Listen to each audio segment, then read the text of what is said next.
Back to my channel. Friends ಎಲ್ಲ ಹೇಗಿದ್ದೀರಾ? I hope ನೀವೆಲ್ಲರೂ ಚೆನ್ನಾಗಿದ್ದೀರಾ ಅಂತ ಅಂದ್ಕೊಂಡಿದ್ದೀವಿ. ನಾವು ಕೂಡ ಚೆನ್ನಾಗಿದ್ದೀವಿ ಫ್ರೆಂಡ್ಸ್ ಸ್ವಲ್ಪ ಹುಷಾರಿಲ್ಲ, ಆದರೂ ಸಹ ನಾನು ನಿಮಗೆ ವಿಡಿಯೋ ಮಾಡ್ತಾಯಿದ್ದೀನಿ.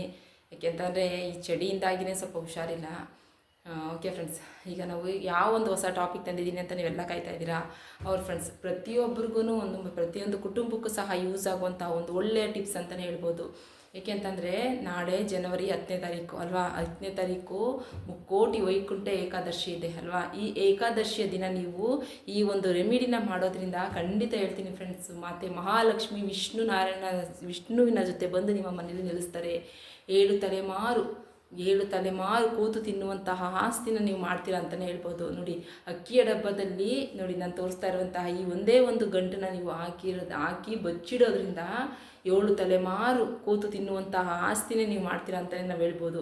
ಹೌದಲ್ವಾ? ನೋಡಿ, ಎಷ್ಟು ಒಳ್ಳೆ ಟಾಪಿಕ್ ಅಲ್ವಾ.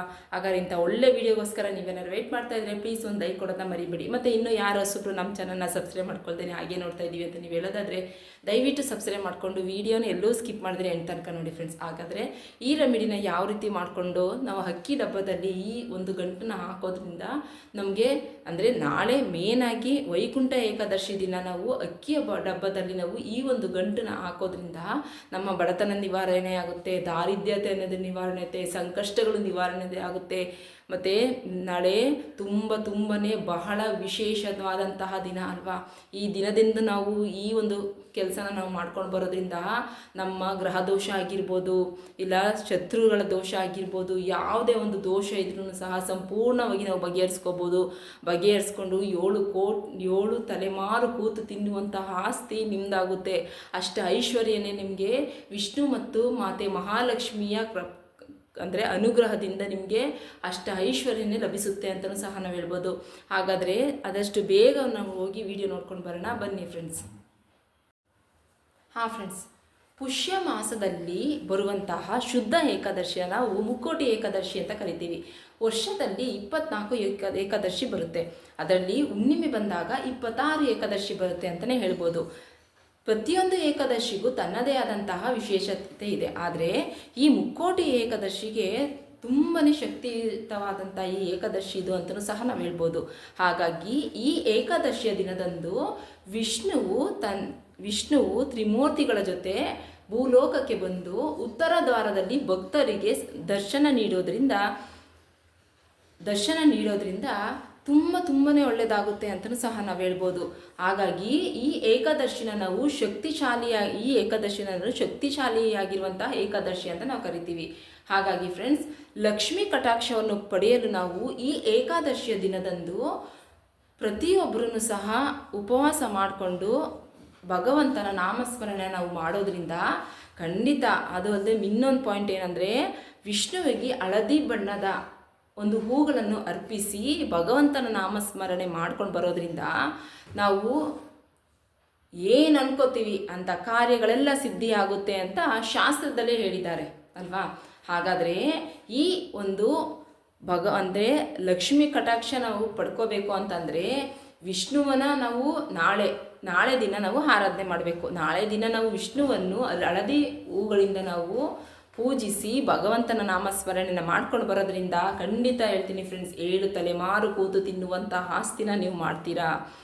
ಈ ಏಕಾದಶಿ ತುಂಬನೇ ಶಕ್ತಿಶಾಲಿಯುತವಾದಂತಹ ಏಕಾದಶಿ. ಈ ಏಕಾದಶಿ ದಿನ ನೀವು ಈ ಒಂದು ಅಕ್ಕಿಯ ಡಬ್ಬದಲ್ಲಿ ಈ ಒಂದು ಗಂಟನ್ನು ಹಾಕೋದ್ರಿಂದ ಖಂಡಿತ ವಿಷ್ಣುವಿನ ಜೊತೆ ಮಾತೆ ಮಹಾಲಕ್ಷ್ಮಿ ನಿಮ್ಮ ಮನೆಗೆ ಬಂದು ನೆಲೆಸ್ತಾರೆ. ಮಾತೆ ಮಹಾಲಕ್ಷ್ಮಿ ನಿಮ್ಮ ಮನೆಗೆ ಬಂದು ನೆಲೆಸ್ತಾರೆ ಅಂದಮೇಲೆ ದಾರಿದ್ರ್ಯ ಲಕ್ಷ್ಮಿ ನಿಮ್ಮ ಮನೇಲಿ ಇರ್ತಾರ? ಖಂಡಿತ ಇರಲ್ಲ. ಮನೆಯಲ್ಲಿರುವಂತಹ ನೆಗೆಟಿವ್ ಅಂಶ ಹೋಗಿ ಪಾಸಿಟಿವ್ ಅನ್ನೋ ಎನರ್ಜಿ ನಿಮಗೆ ಬರುತ್ತೆ. ಪಾಸಿಟಿವ್ ಅನ್ನೋ ಎನರ್ಜಿ ನಿಮಗೆ ಮನೆಗೆ ಬಂದಾಗ ಲಕ್ಷ್ಮೀ ಮಾತೆ ವಿಷ್ಣುವಿನ ಜೊತೆ ಕುಣ್ಕೊಂಡು ಬಂದು ನಿಮ್ಮ ಮನೆಯಲ್ಲಿ ನೆಲೆಸ್ತಾರೆ ಅಂತಲೂ ಸಹ ನಾವು ಹೇಳ್ಬೋದು. ಇದು ನಾನು ಹೇಳ್ತಾ ಇರೋದಲ್ಲ, ವಿಜ್ಞಾನದಲ್ಲಿ ಹೇಳಿರುವಂತಹ ಮತ್ತು ಸಿದ್ಧಿಶಾಸ್ತ್ರದಲ್ಲಿ ತಿಳಿಸ್ಕೊಟ್ಟಿರುವಂತಹ ಇದು ಒಂದು ಪರಿಹಾರ ತಂತ್ರ ಅಂತಲೂ ಸಹ ನಾವು ಹೇಳ್ಬೋದು. ಹಾಗಾಗಿ ನಾಳೆ ಮುಕ್ಕೋಟಿ ಏಕಾದಶಿ ಇದೆ ಅಲ್ವಾ. ಈ ಮುಕ್ಕೋಟಿ ಏಕಾದಶಿ ದಿನ ನೀವು ಈ ಅಕ್ಕಿಯ ಡಬ್ಬದಲ್ಲಿ ಈ ಒಂದು ಗಂಟನ್ನು ಹಾಕಿ ಬಚ್ಚಿಡೋದ್ರಿಂದ ಖಂಡಿತ ಹೇಳ್ತೀನಿ ಫ್ರೆಂಡ್ಸ್, 7 ತಲೆಮಾರು ಕೂತು ತಿನ್ನುವಂತಹ ಆಸ್ತಿನ ಮಾಡ್ತೀರಾ. ಜೊತೆ ಅಷ್ಟೇ ಅಲ್ಲದೆ 7 ತಲೆಮಾರು ಕೂತು ತಿಂದರೂ ಕರಗದಷ್ಟು, ಅಂದರೆ 7 ತಲೆಮಾರು ಕೂತು ತಿಂದು ಕರಗದೇ ಇರುವಷ್ಟು ಆಸ್ತಿನ ಮಾಡೋದ್ರ ಜೊತೆಗೆ ನಿಮ್ಮ ಆಸ್ತಿ ಅಂತಸ್ತು ಹೆಚ್ಚಾಗುತ್ತಾ ಹೋಗುತ್ತೆ ಅಂತಲೇ ನಾವು ಹೇಳ್ಬೋದು. ನಿಮ್ಮ ಮನೆಯಲ್ಲಿರುವಂತಹ ಸಕಲ ಸಂಕಷ್ಟಗಳು ನಿವಾರಣೆ ಆಗುತ್ತೆ, ಹಣ ಅಭಿವೃದ್ಧಿಯಾಗುತ್ತೆ, ಹಣದ ಹರಿವು ಹೆಚ್ಚಾಗುತ್ತೆ, ಮಾತೆ ಮಹಾಲಕ್ಷ್ಮಿ ನಿಮ್ಮ ಮನೆಗೆ ಬಂದು ನೆಲೆಸ್ತಾರೆ ಅಂತಲೂ ಸಹ ಹೇಳ್ಬೋದು. ಏಕೆಂದರೆ ನಾಳೆ ಇರುವಂತಹ ಏಕಾದಶಿಗೆ ಇದು ತುಂಬ ಪವಿತ್ರವಾದಂತಹ ಮತ್ತು ಶಕ್ತಿಯುತವಾದಂತಹ ಒಂದು ಏಕಾದಶಿ ಇದು ಅಂತಲೂ ಸಹ ನಾವು ಹೇಳ್ಬೋದು. ಹಾಗಾಗಿ ಯಾರು ನಾಳೆ ಉಪವಾಸ ಇದ್ದು ವಿಷ್ಣು ಮತ್ತು ಲಕ್ಷ್ಮೀನ ಪೂಜೆ ಮಾಡಿಕೊಂಡು ನಾವು ನಾಮಸ್ಮರಣೆನ ಭಗವಂತನ ನಾಮಸ್ಮರಣೆನ ಮಾಡ್ತೀವೋ ಅವರಿಗೆ ಐಶ್ವರ್ಯ ಪ್ರಾಪ್ತಿಯಾಗುತ್ತೆ, ಧನಾಕರ್ಷಣೆ ಆಗುತ್ತೆ. 7 ತಲೆಮಾರು ಕೂತು ತಿನ್ನುವಂಥ ಆಸ್ತಿನ ನೀವು ಮಾಡ್ತೀರಾ ಅಂತ ನಾವು ಹೇಳ್ಬೋದು. ಹಾಗಾದರೆ ನಾಳೆ ಏಕಾದಶಿ ಇದೆ ಅಲ್ವಾ, ಮುಕ್ಕೋಟಿ ಏಕಾದಶಿ ಇದೆ.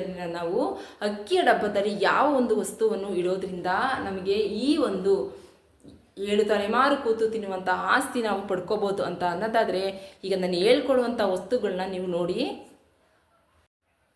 ಫ್ರೆಂಡ್ಸ್ ನೋಡಿ, ನಾನಿಲ್ಲಿ ಈ ರೆಮಿಡಿ ಮಾಡ್ಕೊಳ್ಳೋಕ್ಕೆ ನಮಗೆ ಬೇಕಾಗಿರುವಂಥದ್ದು ಒಂದು ಹಳದಿ ಬಣ್ಣದ ಒಂದು ಬಟ್ಟೆ ಬೇಕಾಗುತ್ತೆ. ನೋಡಿ, ನಾನು ನಿಮಗೆ ಹಳದಿ ಬಣ್ಣದ ಬಟ್ಟೆನ ತೋರಿಸ್ತಾ ಇದ್ದೀನಿ.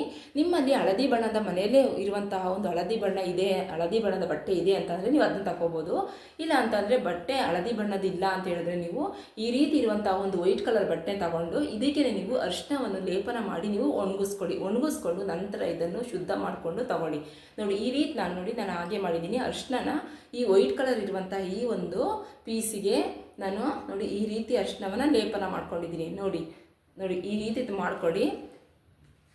ನೆಕ್ಸ್ಟ್ ಇದಕ್ಕೆ ನಾವು ನೋಡಿ ಇದನ್ನ ನಾವು ರವಿ ಎಲೆ ಅಂತ ಹೇಳಿ ಕರೀತೇವೆ. ರವಿ ಎಲೆ ಅಂತ ಅಂದರೆ ಅರಳಿ ಮರದ ಎಲೆ ಅಂತ ಇದನ್ನ ನಾವು ಕರೆಯೋದು ಅಲ್ವಾ. ಆದಷ್ಟು ಎಷ್ಟೊಂದು ಜನಕ್ಕೆ ಇದು ಗೊತ್ತಿರಲ್ಲ. ಇದನ್ನ ನಾವು ರವಿ ಎಲೆ ಅಂತ ಹೇಳಿ ಕರಿತೀವಿ. ಇದು ಅರಳಿ ಮರದ ಎಲೆನ ನೀವು ಒಂದನ್ನು ತೆಗೆದುಕೊಳ್ಬೇಕಾಗುತ್ತೆ. ನೋಡಿ, ನಾನು ಇಲ್ಲಿ ಒಂದನ್ನು ತೆಗೆದುಕೊಂಡಿದ್ದೀನಿ.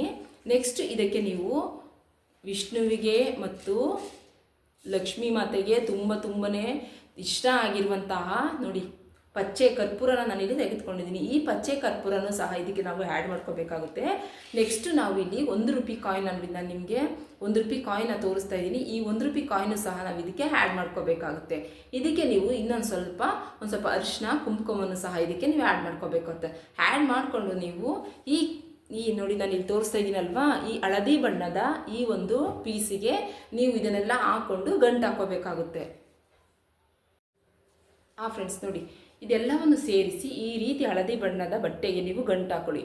ಗಂಟು ಹಾಕ್ಕೊಂಡು ನಂತರ ಇದನ್ನು ನೀವು ಏನು ಮಾಡಬೇಕು ಅಂತಂದರೆ, ನಾಳೆ ನೀವು ಬೆಳಿಗ್ಗೆನೆ ಬ್ರಾಹ್ಮಿ ಮುಹೂರ್ತದಲ್ಲೇ ಎದ್ದು ನೀವು ನಿಮ್ಮ ಮನೆ ಕ್ಲೀನ್ ಎಲ್ಲ ಮಾಡಿಕೊಂಡು ನೀವು ಪೂಜೆ ಅಂದರೆ ತಲೆಗೆ ಸ್ನಾನ ಮಾಡ್ಕೋಬೇಕಾಗುತ್ತೆ. ತಲೆ ಸ್ನಾನ ಮಾಡುವಂತಹ ನೀರಿಗೆ ಸ್ವಲ್ಪ ಹರಳುಪ್ಪು ಮತ್ತು ಸ್ವಲ್ಪ ಅರಿಶಿಣವನ್ನು ಮಿಕ್ಸ್ ಮಾಡಿ ತಲೆಗೆ ಸ್ನಾನ ಮಾಡ್ಕೊಂಡು ಬಂದು ನೀವು ನಿಮ್ಮ ಮನೆಯಲ್ಲಿ ವಿಷ್ಣು ಮತ್ತು ಲಕ್ಷ್ಮಿಯ ಫೋಟೋವನ್ನು ಇಟ್ಟು ಅರಿಶಿನ ಕುಂಕುಮ ಗಂಧದಿಂದ ಎಲ್ಲವನ್ನು ಹಾಕಿ ನೀವು ಮತ್ತು ಹಳದಿ ಬಣ್ಣದ ಹೂವನ್ನೇ ನೀವು ಅರ್ಪಿಸಬೇಕಾಗುತ್ತೆ. ವಿಷ್ಣುವಿಗೆ ಹಳದಿ ಬಣ್ಣದ ಹೂವು ಅಂತಂದರೆ ತುಂಬಾ ಇಷ್ಟ. ಹಾಗಾಗಿ ಬಣ್ಣದ ಹೂವನ್ನ ನೀವು ಅರ್ಪಿಸಿ ನೈವೇದ್ಯವನ್ನು ಸಹ ಮಾಡಿಟ್ಟು ನೀವು ಎರಡೆರಡು ಬತ್ತಿ ಇರುವಂತಹ ತುಪ್ಪದ ದೀಪನ ನೀವು ಹಚ್ಚಬೇಕಾಗುತ್ತೆ.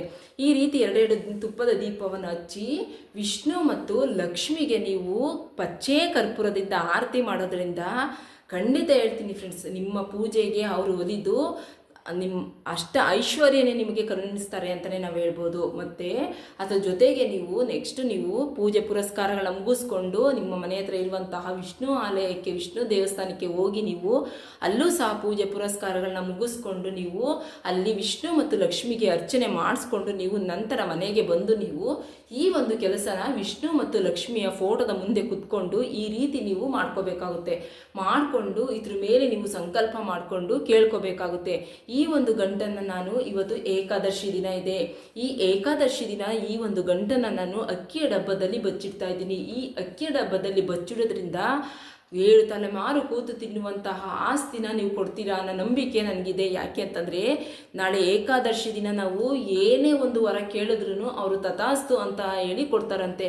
ಯಾವುದೇ ಕಾರಣಕ್ಕೂ ಸಹ ಅವರು ಇಲ್ಲ ಅಂತ ಅನ್ನಲ್ವಂತೆ. ಹಾಗಾಗಿ ವಿಷ್ಣು ಮತ್ತು ಲಕ್ಷ್ಮೀ ಮಾತೆಗೆ ನಾವು ಈ ರೀತಿ ಮಾಡಿಟ್ಕೊಂಡು ನಾವು ಇದ್ರ ಮೇಲೆ ಕೈ ಇಟ್ಕೊಂಡು ನಾವು ಅವ್ರ ಹತ್ರ ನಾವು ಸಂಕಲ್ಪ ಮಾಡ್ಕೋಬೇಕಾಗುತ್ತೆ. ಈ ರೀತಿ ಸಂಕಲ್ಪ ಮಾಡ್ಕೊಳ್ಳೋದ್ರಿಂದ ಖಂಡಿತ ಹೇಳ್ತೀನಿ ಫ್ರೆಂಡ್ಸ್, ನಾಳೆ ತುಂಬ ಒಂದು ಪವಿತ್ರವಾದಂತಹ ಶಕ್ತಿಶಾಲಿಯುತವಾದಂತಹ ಒಂದು ಏಕಾದಶಿ, ಮುಕ್ಕೋಟಿ ಏಕಾದಶಿ ಯಾವತ್ತೊಂದು ದಿನ ನಾವು ಈ ಒಂದು ತಂತ್ರನ ಮಾಡೋದ್ರಿಂದ ಖಂಡಿತ ಹೇಳ್ತೀನಿ ನಮಗೆ ಐಶ್ವರ್ಯ ಲಭಿಸುತ್ತೆ ಅಂತಲೇ ನಾವು ಹೇಳ್ಬೋದು. 100ಗೆ 105% ರಿಸಲ್ಟನ್ನ ನಾನು ನಿಮಗೆ ಕೊಡ್ತೀನಿ ಫ್ರೆಂಡ್ಸ್.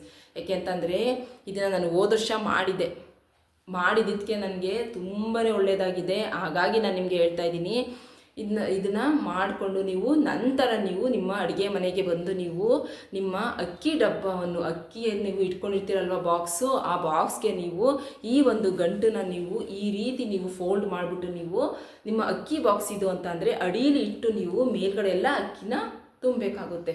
ಅಂದರೆ ಅಕ್ಕಿಯ ಮೇಲ್ಗಡೆ ಎಲ್ಲ ತುಂಬಿ ಇದನ್ನ ಬಚ್ಚಿಡಬೇಕಾಗುತ್ತೆ. ಬಚ್ಚಿಟ್ಟು ನೀವು ಒಂದು ತಿಂಗಳ ಆದಮೇಲೆ ನೀವು ಇದನ್ನು ತೆಗಿಬೇಕಾಗುತ್ತೆ. ತೆಗೆದು ನೀವು ಏನು ಮಾಡಬೇಕು ಅಂತಂದರೆ ಫ್ರೆಂಡ್ಸ್, ಅದ್ರ ಮುಂಚೆ ನೀವು ಅಕ್ಕಿ ಬಾಕ್ಸಲ್ಲಿ ಅಕ್ಕಿನ ಫುಲ್ಲು ತುಂಬಿರಬೇಕು.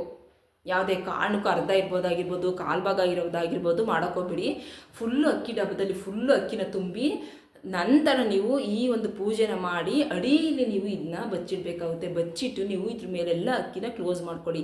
ಪ್ರತಿದಿನ ಯಾವ ರೀತಿ ನೀವು ಅಕ್ಕಿನ ಯೂಸ್ ಮಾಡ್ತೀರೋ ಅದೇ ರೀತಿ ಯೂಸ್ ಮಾಡ್ಕೊಂಡು ಬಂದು ನಂತರ ನೀವು ಇನ್ನೊಂದು ಸ್ವಲ್ಪ ಖಾಲಿ ಆಗ್ತಾ ಇದೆ ಅಕ್ಕಿ ಅಂತ ಅಂದಾಗಲೇ ನೀವು ಆದಷ್ಟು ಬೇಗ ನೀವು ಅಕ್ಕಿನ ತುಂಬಿಸೋಕ್ಕೆ ಪ್ರಯತ್ನ ಪಡಿ.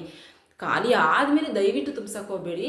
ಖಾಲಿ ಆಗೋಕ್ಕೆ ಮುಂಚೆನೇ ಅಕ್ಕಿ ಬಾಕ್ಸ್ ಒಳಗೆ ತುಂಬಿಸಿ ನೀವು ಅದು ಯಾವಾಗಲೂ ತುಂಬ್ದಂಗೆ ಇರುವ ಹಾಗೆ ನೀವು ನೋಡಿಕೊಂಡು ನೆಕ್ಸ್ಟ್ ಒಂದು ತಿಂಗಳು ಆದಮೇಲೆ ನೀವು ಈ ಒಂದು ಗಂಟನ್ನು ತೆಗೆದು ನೀವು ಇದರಲ್ಲಿರುವಂತಹ ಹರಳಿ ಎಲೆನ ನೀವು ಹರಿಯುವಂಥ ನೀರಿನಲ್ಲಿ ಬಿಟ್ಬಿಡಿ. ಇನ್ನು ಪಚ್ಚೆ ಕರ್ಪೂರ ಅದು ಯಾವುದೇ ಕಾರಣಕ್ಕೂ ಸ್ಮೆಲ್ ಬರಲ್ಲ ಇದು. ಹಾಗಾಗಿ ಪಚ್ಚೆ ಕರ್ಪೂರ ಅಲ್ಲಿ ಕರಗಿರುತ್ತೆ. ನೆಕ್ಸ್ಟ್ ಅರ್ಶಿನ ಕುಂಕುಮನೂ ಸಹ ಇರುತ್ತೆ ಅಲ್ವಾ, ಅದು ಹಾಗೆ ಇರುತ್ತೆ. ನೆಕ್ಸ್ಟ್ ನೀವು ಇದರಲ್ಲಿ ₹1 ಕಾಯಿನ ಇಟ್ಟಿರ್ತೀರಲ್ವ, ಆ ಕಾಯಿನ ತೊಗೊಂಡೋಗಿ ನಿಮ್ಮ ಬೀರಿನಲ್ಲಿ ಇಟ್ಕೊಂಡು ನೀವು ಪೂಜೆ ಮಾಡುವಂತಹ ದಿನಗಳಲ್ಲಿ ನೀವು ಅದಕ್ಕೂ ಸಹ ಪೂಜೆ ಮಾಡ್ಕೊಳ್ಳಿ. ಅದನ್ನು ಯಾವುದೇ ಕಾರಣಕ್ಕೂ ಸಹ ಆ ಒಂದು ₹1 ಕಾಯಿನ ಯಾವುದಕ್ಕೂ ಸಹ ನೀವು ಯೂಸ್ ಮಾಡ್ದೇ ಬೀರಿನಲ್ಲಿ ಇಟ್ಕೊಂಡು ಇಲ್ಲ ನಿಮ್ಮ ದೇವ್ರ ಮನೇಲಿ ಇಟ್ಕೊಂಡು ನೀವು ಪೂಜೆ ಮಾಡ್ಕೊಳ್ಳೋದ್ರಿಂದ ಖಂಡಿತ ಹೇಳ್ತೀನಿ ಫ್ರೆಂಡ್ಸ್, 7 ತಲೆಮಾರು ಕೂತು ತಿನ್ನುವಂತಹ ಆಸ್ತಿನ ನೀವು ಮಾಡ್ತೀರಾ ಅಂತಲೇ ನಾವು ಹೇಳ್ಬೋದು. ದಿನದಿಂದ ದಿನಕ್ಕೆ ಹಣ ವೃದ್ಧಿಯಾಗುತ್ತೆ. ದಿನದಿಂದ ದಿನಕ್ಕೆ ಇದು ಲಕ್ಷ್ಮಿನ ಆಕರ್ಷಣೆ ಮಾಡ್ಕೊಳ್ಳುವಂತಹ ಒಂದು ಒಳ್ಳೆಯ ರೆಮಿಡಿ ಅಂತಲೂ ಸಹ ನಾವು ಹೇಳ್ಬೋದು. ದಿನದಿಂದ ದಿನಕ್ಕೆ ಹಣ ವೃದ್ಧಿಯಾಗುತ್ತೆ. ದಿನದಿಂದ ದಿನಕ್ಕೆ ಮನೆ ಏಳಿಗೆ ಹೊಂದುತ್ತೆ.